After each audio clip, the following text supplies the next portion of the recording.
The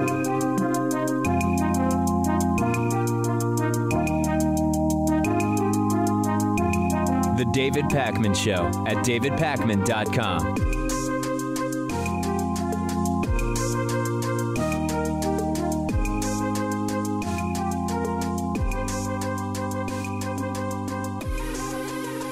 I'm Jen Briney, and I'm the host of the Congressional Dish podcast. And I'm here in Boston today filling in for David while he's in the sky traveling to Las Vegas, where he's going to be reporting for you for the rest of the week.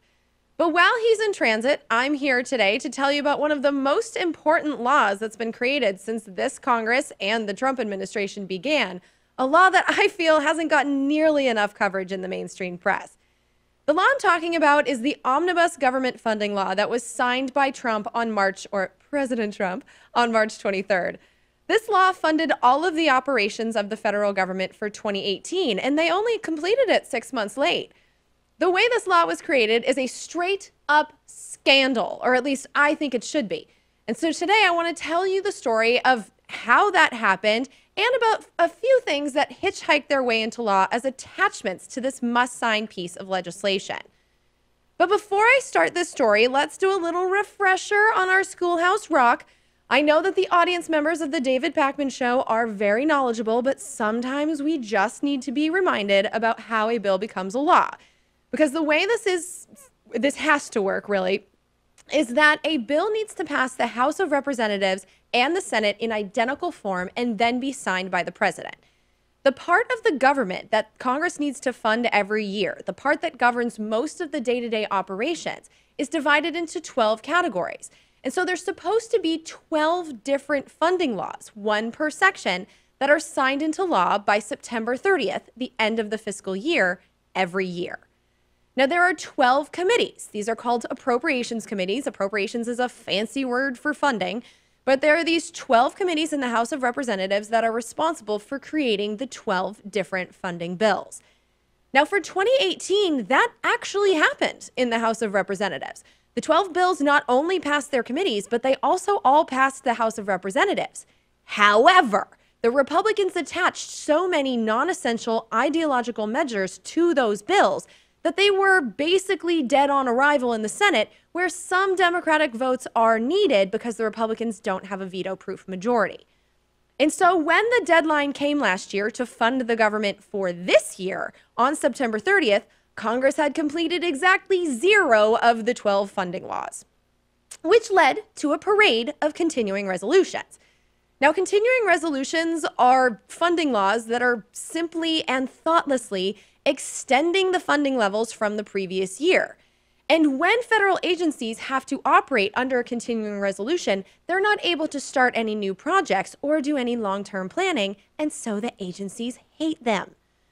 The 115th Congress, over the past 6 months, funded the government with a continuing resolution 5 times, which is not normal. Now, when it became clear that Congress wasn't going to meet their September 30th deadline, that's when we got the first continuing resolution, and that was valid until December 8th. Then on December 8th, we got our second continuing resolution, or CR, as the cool kids call it. This time it was just for a few weeks, though, until December 22nd. Then on December 22nd, preventing a government shutdown over Christmas, we got our third CR. And I just want to pause for a moment because that's a really important aspect of these CRs. Because they are government funding laws, the consequences of them not being signed is a government shutdown, which makes them must-sign legislation. And because these are must-sign pieces of legislation, members of Congress attach all kinds of things to these laws so that their pet policies can hitchhike away into law too. These extra provisions oftentimes have no debate, and more frequently than you might think, without the majority of people in Congress even knowing that they're there. For example, in the December 22nd CR, $4 billion in so-called emergency spending was attached for missile defense. A month later, when that CR expired on January 22nd, and after a weekend-long government shutdown, CR number 4 allowed that $4 billion, which was originally for missile defense, to be transferred to any of the intelligence agencies, of which we have 16, for activities that haven't been authorized by Congress yet. And they could do so without notifying Congress. And that disturbing provision hitchhiked its way into law despite the fact that the Republican chairman of the Senate Intelligence Committee, Senator Richard Burr, and the Democratic vice chairman, Senator Mark Warner, both went to the Senate floor to tell the other senators that this was slipped in. And they tried unsuccessfully to get it removed from the bill. As a result, this language could erode the powers of the authorizing committee. Effectively, the intelligence community could expend funds as it sees fit without authorization bill in place and with no statutory direction indicating that an authorization bill for 2018 is forthcoming. If this exemption is granted, you could potentially have an administration, any administration, go off and take on covert activities, for example, with no ability for our committee, which spends the time and has the oversight, to say time out or to say we actually disagree with that policy. Despite that bipartisan warning from the two men most in the know, because the government shutdown would have been extended if they made any changes, that provision giving a $4 billion blank check to the intelligence agencies hitchhiked into law. Then a few weeks later, we got CR number 5, which ended the second government shutdown of the 115th Congress, which began and ended in one night while most of us were sleeping. But in that CR, in addition to doing all sorts of things, like suspending the debt ceiling for a year and forcing the sale of hundreds of millions of barrels of oil from our emergency stockpile, well, in addition to that, it also set budget caps for both 2018 and 2019.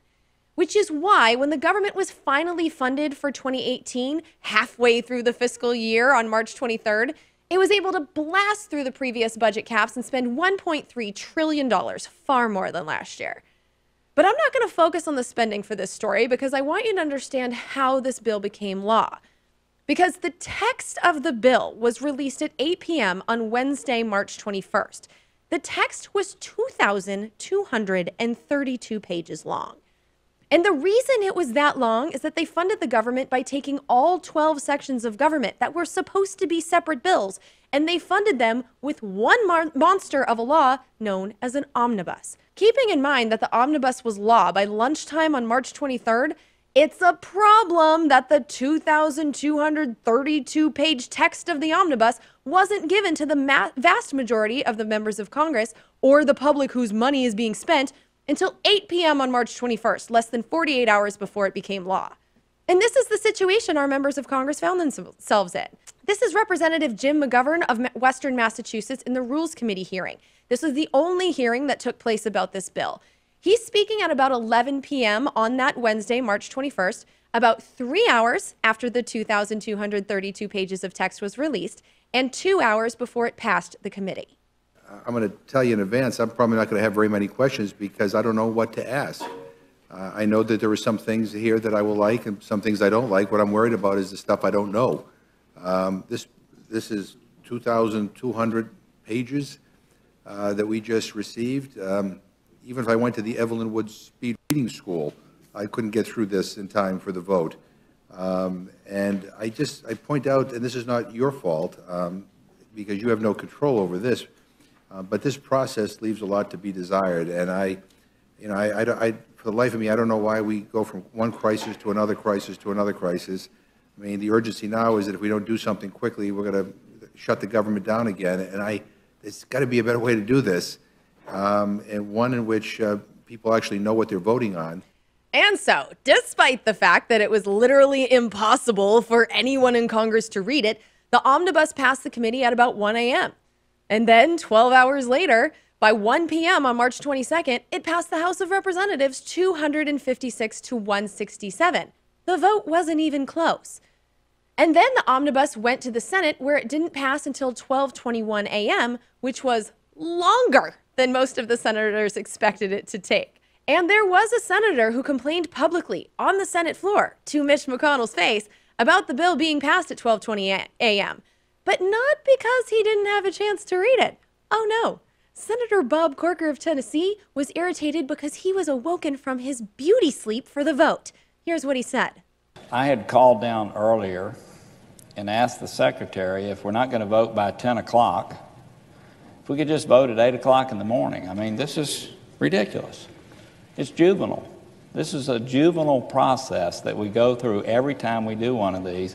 I would respectfully ask our leader, who's been dealing with a lot today, and I'm glad that he has the job that he has and I don't, and the secretary has the job that she has and I don't, but could you explain to us what has occurred over the last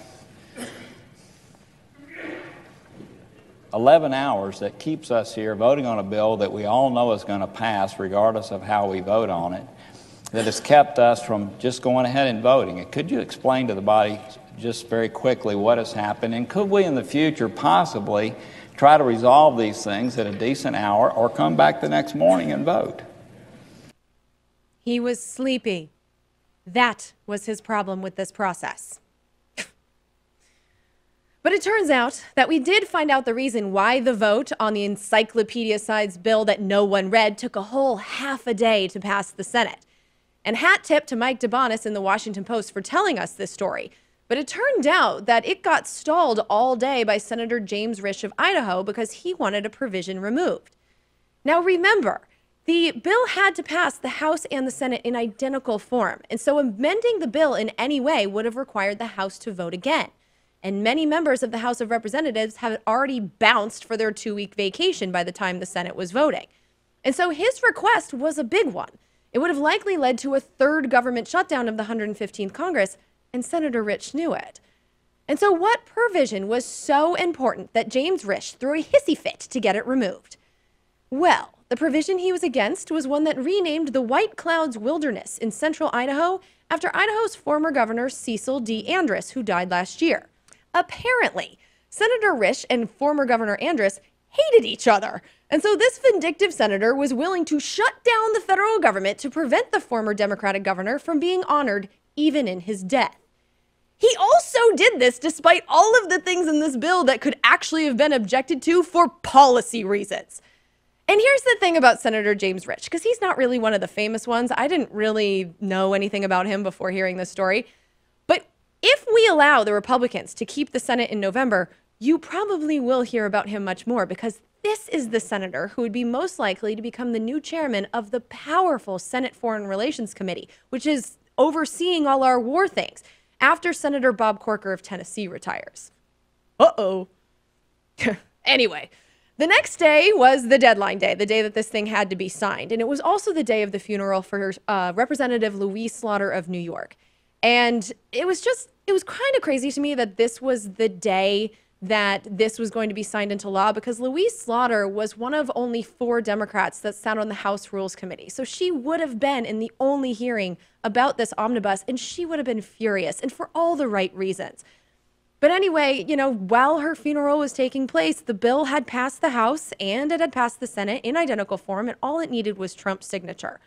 And of course, literally 5 minutes before Louise Slaughter's funeral, we got a Trump tweet. He said, quote, "I am considering a veto," in all caps, of the omnibus spending bill based on the fact that the 800,000 plus DACA recipients have been totally abandoned by the Democrats, not even mentioned in bill.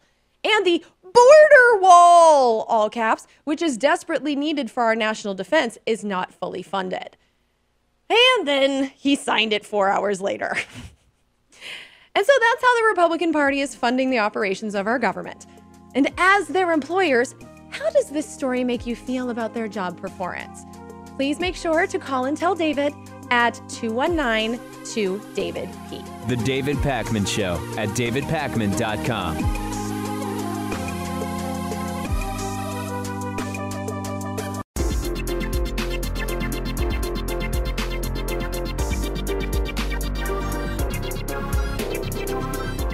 The David Pakman Show at davidpakman.com. I'm Jennifer Briney, and I am the host of the Congressional Dish podcast, filling in for David today while he travels to Vegas, where he will be reporting for you for the rest of the week. But getting back to the story that I started in the last segment, in late March, Congress very quickly passed and President Trump signed a 2,232-page law that funded the government 6 months late for 2018. Because the bill was so long and rushed through votes so quickly, there were provisions in it that many in Congress didn't even know about. And one of these provisions was buried at the end of the law, and it was called the Cloud Act. The The Cloud Act is essentially yet another erosion of privacy rights of individuals, not just in the United States this time, but around the world. Now, the backstory on this law is that the Supreme Court was considering arguments in a case that questioned the reach of U.S. law enforcement into the foreign operations of U.S. tech companies. Because 5 years ago, Microsoft was served with a warrant for emails as part of a drug trafficking investigation. Microsoft handed over some information, like the metadata type information, but they refused to give the government the content of the target's emails because they were stored at a Microsoft data center in Ireland, where the target lived when he opened his Microsoft email account. Microsoft told the government that to get the contents of the emails, the government should go to Irish officials, which shouldn't have been all that difficult because the United States and Ireland already have signed a mutual legal assistance treaty which allows them to work together for law enforcement purposes. But the Justice Department wanted the emails handed to them directly by Microsoft, and so this went to court.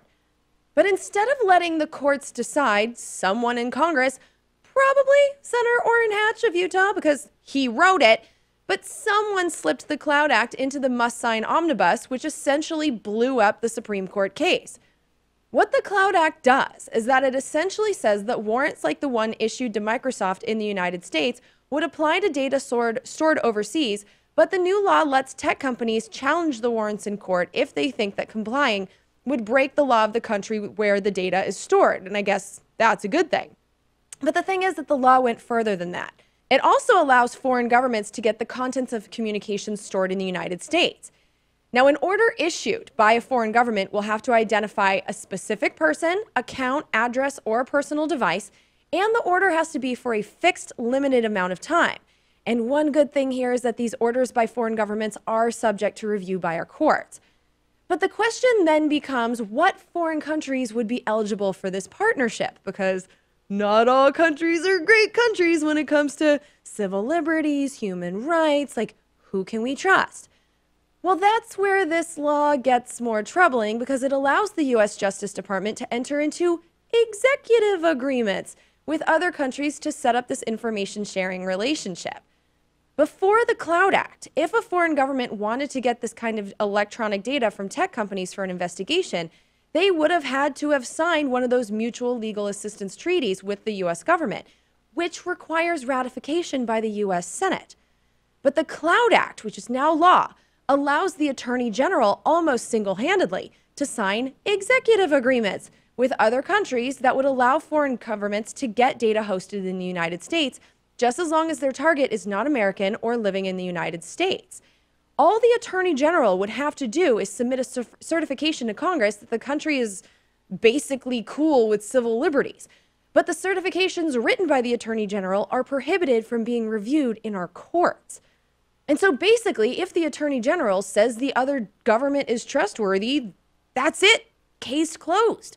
So if Jeff Sessions says the other government is trustworthy, that's it. Case closed. And the only thing that Congress can do to stop this country is a good spying partner determination by the Attorney General is enact a joint resolution disapproving of the determination, which is a very similar process to passing a bill. And that's a high hurdle in a Congress that can't even fund the government properly.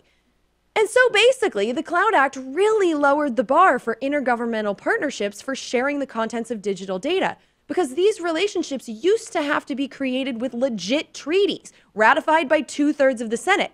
Now it's up to Jeff Sessions or whoever comes after him. And that's a huge change. And then there's the way it was done. Because the Cloud Act, before hitchhiking its way into law on the government funding law, well, it was only introduced in both the House and the Senate. And the significance of that is that there was never a single hearing with experts in this Congress. This bill never passed through a committee. It was never debated in or passed by itself through the House, and it was never debated in or passed by itself through the Senate. It went immediately from zero to law.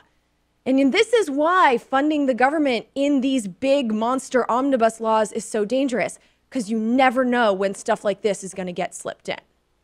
And now moving on to something else that I noticed in the omnibus. This is one of those things where I'm not entirely sure what I'm seeing here, but I just want more eyeballs on it. I just want to put it on people's radar.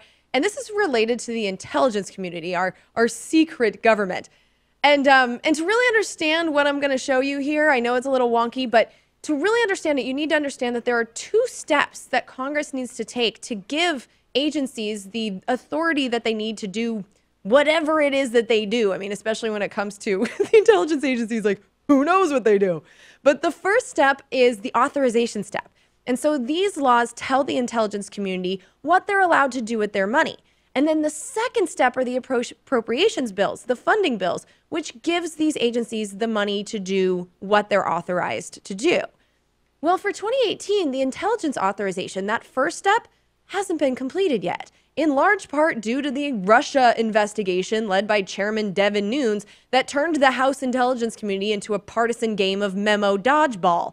But what that means is that now that the government has been funded for 2018, the intelligence agencies still need to be told by Congress, their overseers, what they can do with their money, or more accurately, with our money.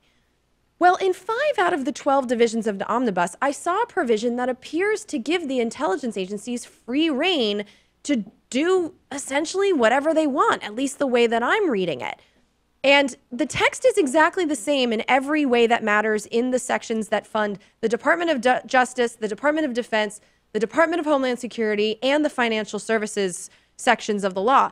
But the broadest one, with a small but significant difference, was in the Department of Energy section. And so I'm going to show you the text here. What it says is that funds appropriated by this or any other act, that's the part that was different from the others. But funds appropriated by this or any other act or made available by the transfer of funds in this act for intelligence activities are deemed to be specifically authorized by Congress for the purposes of Section 504 of the National Security Act, which is essentially intelligence activities, during fiscal year 2018 until the enactment of the Intelligence Authorization Act for fiscal year 2018. So first of all, in the absence of the Intelligence Authorization Act for this year, by deeming intelligence activities to be specifically authorized by Congress, how does that not give them permission to do whatever they want until September 30th, which is the end of the fiscal year, or until the intelligence authorization is done? And there are no signs that that's going to be done anytime soon. So am I seeing this wrong? I don't know. And then on top of that, the part of this provision that's different from the ones in the other sections, like I said, is the any other act part. Funds appropriated by this or any other act for intelligence activities are deemed authorized. Doesn't that allow the intelligence community to use the money that they've been given from this law or any other law ever for whatever they want? And, keep in mind that in the first segment today, I told you that a tag team of temporary funding laws handed the intelligence community a $4 billion blank check on January 22nd. And now we're seeing that they're authorized to do anything. So that's disturbing. And then on top of that, there's no section of government funding for intelligence specifically. And so I went looking for classified funding, because classified intelligence go hand in hand, to see just how much money total we might be looking at here for intelligence activities. And so there was only one department that had classified expenditures, and that was the Department of Defense, the War Department. And so when I went through and I added up all of the lines that said classified, it added up to $46,656,168,000, which is $2.3 billion more than requested. But I just want to let you guys know that $46 billion is about what we spend on the Department of Homeland Security, the entire Department of Homeland Security, which includes the Secret Service and the TSA and Customs and Border Patrol and Immigration and the Coast Guard. All of that is funded at the same level as our classified activities. So it's like we have this secret Department of Homeland Security, and now they get permission to decide what is and what is not allowed for themselves. And I kind of went into, I wanted to see if this was new also. So I went into last year's government funding law and saw that these provisions were there. So this has been happening before. I don't know if anyone's noticed, but this has happened. But the difference between this year and last year is last year, the intelligence authorization was also attached to the omnibus. This year, there is no intelligence authorization. So I don't know. I have concerns, and I'm just kind of curious, what kind of congressional oversight is that? The David Pakman Show at davidpakman.com.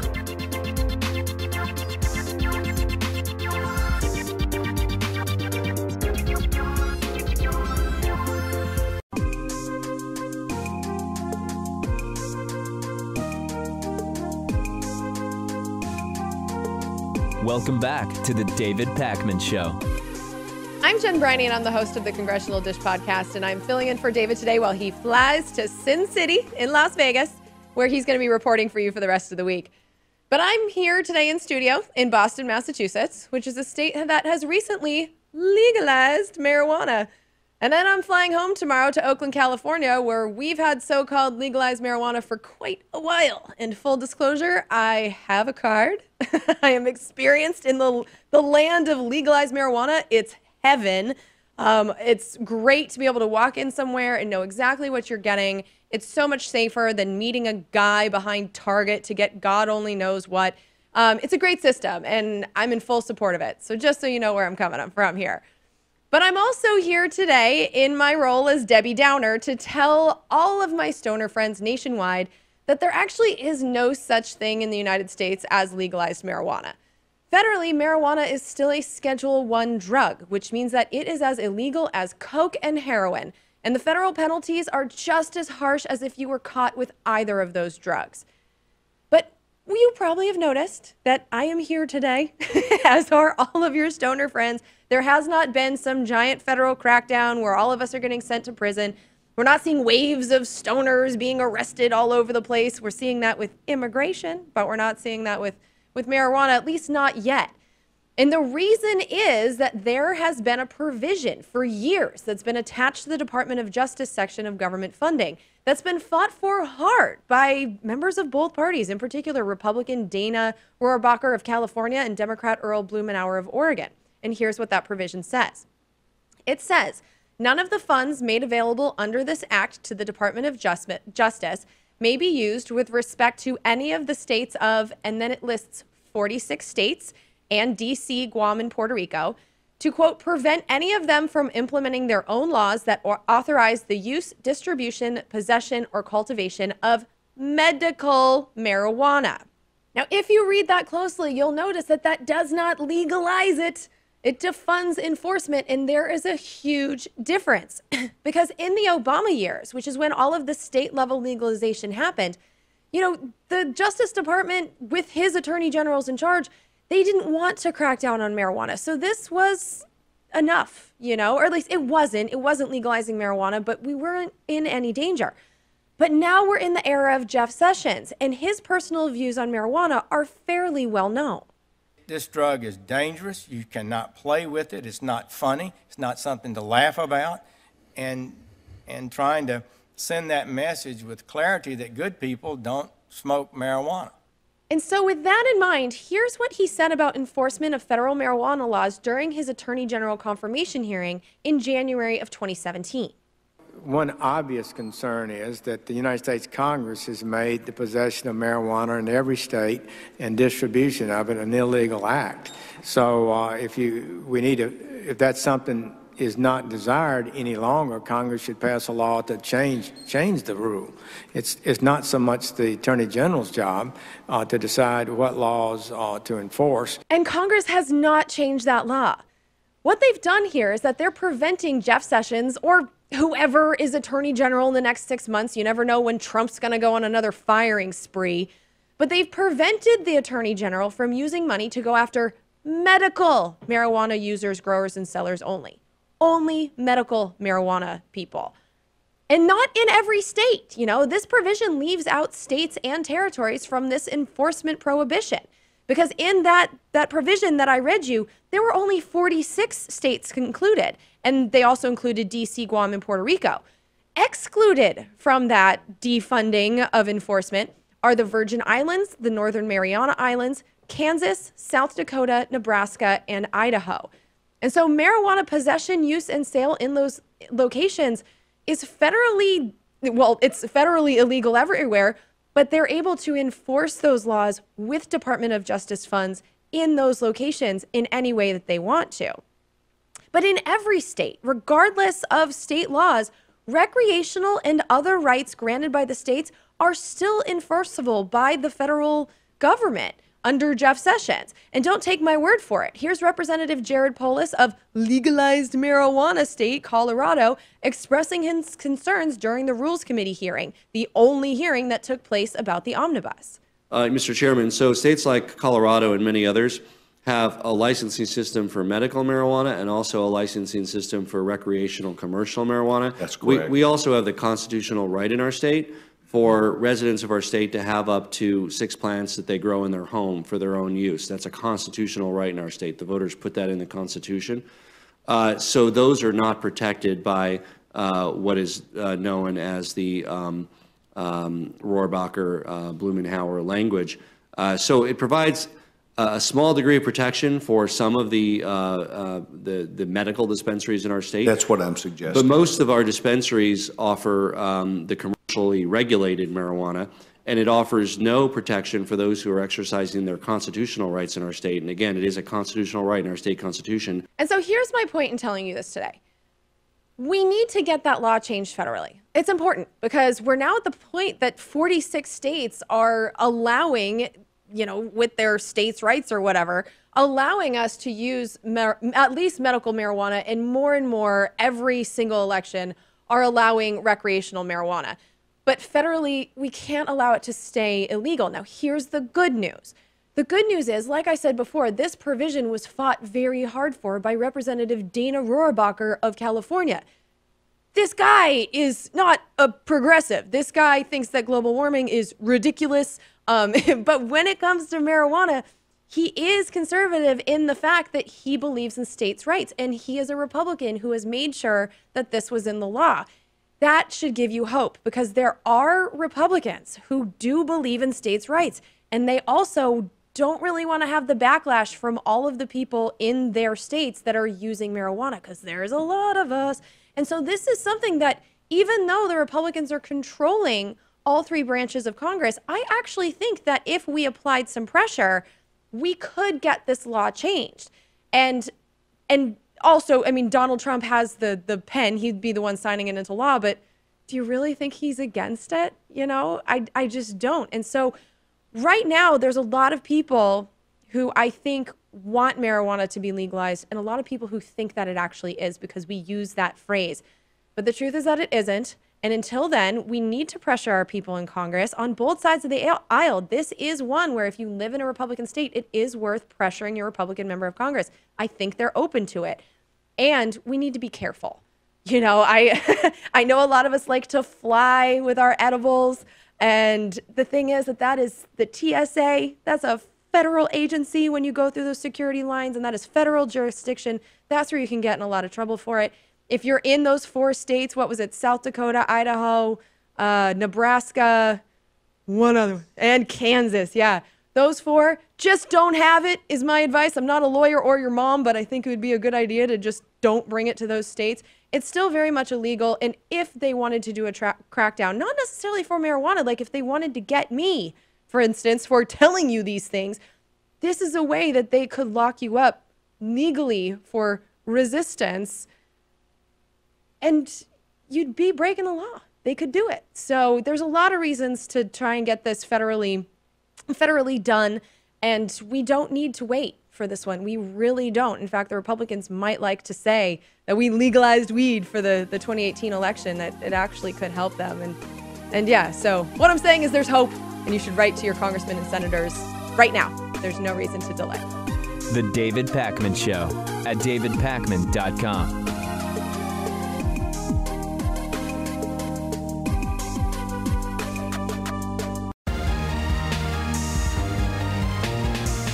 The David Pakman Show at davidpakman.com. I'm Jen Briney, and I'm the host of the Congressional Dish podcast, and I'm filling in today for David because he's on his way to Sin City, and he's going to be reporting to you from Vegas for the rest of the week. But today I've been telling you the story of the omnibus funding law and how it became law. And there's one last piece of how the omnibus became law story that just made me aware of something that I didn't know before, and you probably didn't know either, because who tells us these things? And so to get a bit wonky for a second, the way the omnibus was able to move faster through the process is that it was basically attached to a bill that had already passed both the House and the Senate. The bill was numbered H.R. 1625. And so if you look up the omnibus now, it says that it's H.R. 1625, but it wasn't always. It used to be a completely different bill. And so the original text was one that actually did become law as a part of the omnibus, so I figured I might as well tell you about it. The original text was called the Target Act, which stands for Targeted Rewards for the Global Eradication of Human Trafficking. And the changes that it makes to the law they're actually no big deal, but it's what it changes. The program that already exists that I found out about while reading this and just went like, what the hell? So what the Target Act does is it adds human trafficking to the definition of transnational organized crime in order to allow the State Department to pay people who give information to the State Department, information that leads to arrests of criminals. And so essentially what it does is it allows money to be paid to snitches. And I didn't know that the State Department had a program for paying snitches. Apparently it does. And so this bill just adds one more thing that people can snitch about.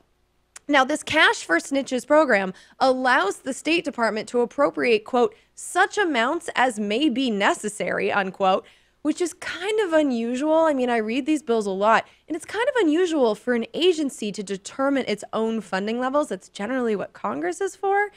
And then these payments, I looked up the caps because I was like, how much are we paying these people? Well, they're capped at $25 million, except as personally authorized by the Secretary of State, which as of right now is no one. But for the last year or so, it's been Rex Tillerson, the former president and CEO of ExxonMobil, so God only knows who he was paying. So yeah, $25 million is the cap, but the cap is actually $50 million for information leading to the capture of a leader of a foreign terrorist organization. $50 million. And then another thing I found kind of fascinating is that payments under $100,000 don't need approval at all from the Secretary of State. And one last thing that I found disturbing is that these decisions made by the Secretary of State are final and are not allowed to be reviewed by the courts. So this is a disturbing program, and it wasn't always like this because I looked up the original law. The original law was created in 1984, which kind of ironic, 1984 if you've read that book. But the original law was written in 1984, and it allowed payments to be capped at $500,000. So we've gone from $500,000 to $50 million in payments for snitches. And then all the payments back then needed approval, but payments over $100,000 had to be approved by the president himself. So now the same number, $100,000 or more, has to be approved by the Secretary of State, who again is no one. And it used to be that the president himself had to be approving these. So this is just a much bigger program than was ever intended. And I think it just goes to show how far off the rails Congress has gone since the beginning of the war on terror. And so while we're kind of on the topic of snitches, I do kind of want to go and just, before we wrap up the show, talk about the gun provisions that were in this law, because those were a big deal. Obviously, we've had a lot of shootings lately, and there's been a lot of people demanding that Congress do something. And in this bill, they did something. But there's some things in here that, well, let's just get into it. So one of the things that made it into law attached to the omnibus is the Stop School Violence Act, which is named great, but this is where the snitches come in. What it actually does is it gives money to states to create systems for anonymous reporting of threats, which I kind of have 1984 on the brain. I read that book. I love that book. It just kind of reminds me of how that idea of us telling on each other, that's what we're going to do in schools to stop school violence. So is the idea that if someone's not mentally stable and you have a classmate who you're concerned about, you can contact someone within the school and the administration will sort of handle it? Is that the idea? I think that's the idea, but isn't that exactly what happened in Parkland? I mean, how many times does that kid have to be reported? You're right. Yeah, and I don't even know why you would need funding for such a thing. I mean, it seems like maybe some like public service announcement. The students should know that there are resources whom they can go to in case they are concerned about a fellow student, but it doesn't seem like it would cost that much money. Well, what they're using the money for is that they're going to allow these schools to create apps. So it's that type of thing. It's the development of the system, kind of like I live in California. We have a system. It's called BART. it's basically our T, our public transportation system. And there's an app where if there's something going on in my train, I can just kind of tell BART that it's going on. That's how I'm kind of picturing what they're trying to do here with these grants. I think that makes sense because people are so used to just using an app on their smartphone. Not as many people these days are willing to make that phone call, even if it is for circumstances as dire as this is. It's true. I guess I'm just uncomfortable with the idea of setting up a system for students to tattle on other students for things, especially where it's already been proven to be ineffective. Yeah, it does seem like one of these right-wing policies that are intended to solve gun violence without actually getting to the root of the problem, which is guns. And I think there are some things I could get behind when it comes to like Republican-supported provisions. Like, for example, even having metal detectors at the entrances to these schools, I think that could work, even having some armed security guards. There may be some concessions I would make with the right-winger, but that would have to come with like concessions of their own. Yeah, and it's funny that you say that because that's actually part of these grants too. These schools are going to be able to install metal detectors and other tech in the schools, but isn't that kind of gun control though? If you're saying we're going to install metal detectors to prevent the guns even getting in the door, isn't that almost an admonition that having the guns in there makes everything more dangerous? I think it certainly does defeat their argument that having more guns in more places is going to be safer for all of us, that's for sure. I don't think they would look at it as a constitutional violation, especially because, you know, this is a place intended for the most vulnerable of us, like our kids are supposed to be going into here. And certainly when it comes to students, like they have no right to bear arms if they're under the age of 18. So I don't know if they would see it as any legal problem per se. Yeah, and I actually have no problem with the metal detector thing. I just find it kind of fascinating that did make it into the law that we're going to give money for metal detectors, where the idea behind metal detectors and being like, we're going to have a safe space without guns in it, and it's safe because there are no guns. But yeah, so that's one of the things that they put in the law. It's just these grants to the states. It doesn't really limit anything. Another law that made it into law as part of the omnibus is the Fix NICS Act, is what they call it. And this uses money to encourage the federal agencies to add people who shouldn't be sold guns to the background check system. And I think this comes from, was it Sutherland Springs was the ex-military guy? In Texas, right? Yeah, I think it was him.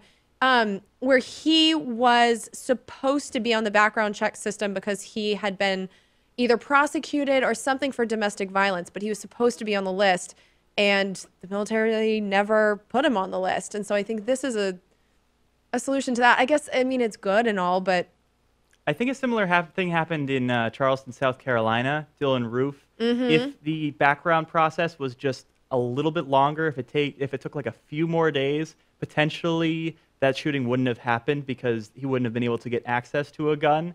And so those 9 people in Charleston at that church wouldn't have died. So maybe this will do some good. I mean, it is something. It's not nothing, which is nice. And then the other thing it does, this has been a long-term complaint that people have had, that there was a provision put in laws years ago. I don't even know when. But the CDC wasn't allowed to conduct research on the causes of gun violence. And so this doesn't technically change the law, but the explanatory statement, which it's kind of like an authorization that goes along with this funding bill, that said that the CDC is allowed to do this research. However, even though it was attached to a government funding law, there was no additional money given to the CDC to do any extra studies. And so who knows if these studies are actually going to happen, especially while the Trump administration is in charge. So technically they're allowed to, but there's nothing here indicating that it's going to happen in real life. Right. I think it's just Republicans trying to get away with what little gun control they can and kind of offer that to liberals as a win for them. It's just like the idea of banning bump stocks. Yeah, I think it's a way to kind of calm down the roar and be like, see, we did something, right. You know? But this bill also did something else, and this is not a new provision, but it's also one that we never talk about, so I wanted to highlight it. This is in the Department of Defense Division. And what it does is it prohibits the Department of Defense from disposing of, and I have a graphic here showing these, it prohibits the Department of Defense from disposing of M1 carbine rifles, M1 Garand rifles, I don't know if I'm saying that correctly, but M14 rifles, 22 caliber rifles, 30 caliber rifles, or M1911 pistols, or to destroy ammunition that is allowed to be commercially sold. So these weapons here are military weapons. These are weapons of war. And the military, because we know, I mean, at least I know, I read these things, but every year we're buying more and more guns, more and more rifles for the military. And so what we're doing with the old ones is we're making sure that the military gets them into civilian hands. We're making sure that the military is giving them to these businesses that can then go ahead and sell them to us for what purposes? For killing in the United States, whether it's killing a rabbit or a person. The result is just the same. These guns are going from the military to us, and this provision is making sure of it. So why are we focusing on these 3 provisions that do almost nothing while allowing this to stay in the bill? And I get the collector aspect of this. I think that's where this is coming from, because there are people that simply love guns. I've heard people actually use the phrase "the beautiful gun," like, yep. But I know that that's a thing. It might not be my thing, but it's still a weapon of war. Yeah. There are people who worship with their guns in church. I would never do that. No, it's bizarre to me, and I guess that's one of the reasons why I have a tough time with this topic. But it's one thing to take an old weapon that is at least disabled. You know, if you want to appreciate the weapon itself, put it up on your wall. Like, that makes sense to me. But taking these rifles, which are able to be jerry-rigged into automatic weapons, because some of them were automatic weapons from what I understand, these are weapons of war. They don't belong in our civilization. And it's one thing to let the military decide what to do with them. It's another to say, hey, military, even if you want to trash these and keep them out of civilian hands, you can't. And that was in this law too. And I don't know why there's no focus on this. Probably because no one reads these bills and no one knows that it's in there. But anyway, I want to thank you, Pat, because you really walked me through this. Awesome. So thank you. I want to thank David Pakman for letting me steal his audience for the day. And if you guys are interested in more Congressy things, you can find me on the Congressional Dish podcast, which is available anywhere podcasts are found: iTunes, Spotify, iHeartRadio. And then I also provide all of my sources of this information on congressionaldish.com. But thanks for having me. This was really fun.